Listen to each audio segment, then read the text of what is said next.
മല്ല, നീ ഇന്ന് തന്നെ കലിംഗപുരത്ത് പോയി അമ്മാവനെ കാണണമെന്ന് പറഞ്ഞിരിക്കുന്നു. നിന്റെ തൊഴിലിന്റെ കാര്യത്തിനാണത്രേ. ഉടനെ പുറപ്പെട്ടോളൂ. ശരി അമ്മേ, ഞാനിതാ പുറപ്പെട്ടു കഴിഞ്ഞു. കാട്ടിനുള്ളിലൂടെയാണ് കലിംഗപുരത്തേക്ക് പോവാനുള്ള വഴി. വന്യമൃഗങ്ങളുള്ള വഴിയാ. നീ ഒറ്റയ്ക്കെങ്ങനെ പോവാ? അത് എന്റെ സ്നേഹിതൻ മാധവനെ കൂടി കൂട്ടാമമ്മേ. അവൻ വലിയ ധീരനാ. അത് നന്നായി. എന്നാ മാധവനെയും കൂട്ടി വേഗം പുറപ്പെട്ടോളൂ.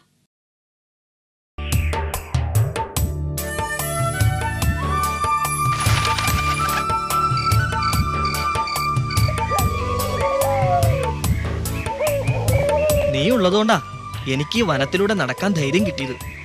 ഇല്ലെങ്കിൽ കലിംഗപുരത്തേക്ക് ഞാൻ പോകത്തേ ഇല്ലായിരുന്നു. നീയൊട്ടും പേടിക്കണ്ടടാമല്ല. ഞാൻ ഈ കാടൊക്കെ എത്ര കണ്ടതാ. എത്രയോ കടുവയും സിംഹത്തിനെയും കണ്ടിരിക്കുന്നു. എനിക്കിതിനൊന്നും കണ്ടാലൊന്നും ഒരു പ്രശ്നവുമില്ല. എനിക്ക് നിന്നെ പോലെ എളുപ്പം രക്ഷപ്പെടാനൊന്നും ആകില്ലല്ലോ. എനിക്ക് ഒരു കൈയല്ലേ ഉള്ളൂ. അതുകൊണ്ട് ഞാൻ കൂടെയുള്ളപ്പോഴോ നിനക്ക് 2 കൈയില്ലെങ്കിൽ പോലും ഒരു ചുക്കും വരില്ല. എന്റെ ജീവൻ പോയാലും നിന്റെ ദേഹത്ത് ഒരു പോറൽ പോലും ഏൽക്കാതെ ഞാൻ നോക്കും. സുഹൃത്തെന്ന് വെച്ചാൽ എനിക്ക് എന്റെ ജീവനേക്കാൾ വലുതാ, അറിയോ?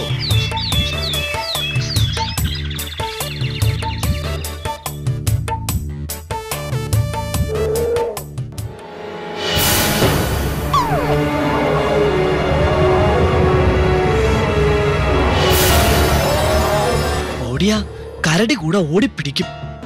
മരത്തിൽ കയറാനും കഴിയില്ല. ചത്തതുപോലെ കിടന്നു നോക്കാം.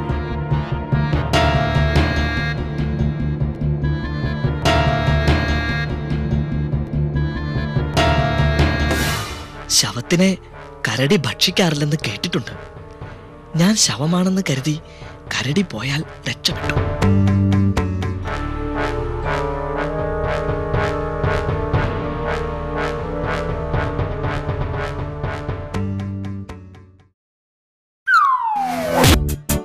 മല്ല, മല്ല, എഴുന്നേൽക്ക്. കരടി പോയി. കരടി പോയെന്ന്.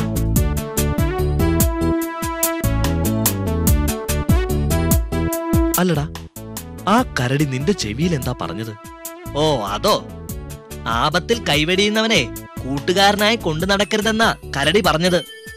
അതുകൊണ്ട് ഇനി ഞാൻ ഒറ്റയ്ക്ക് തന്നെ പൊയ്ക്കോളാം.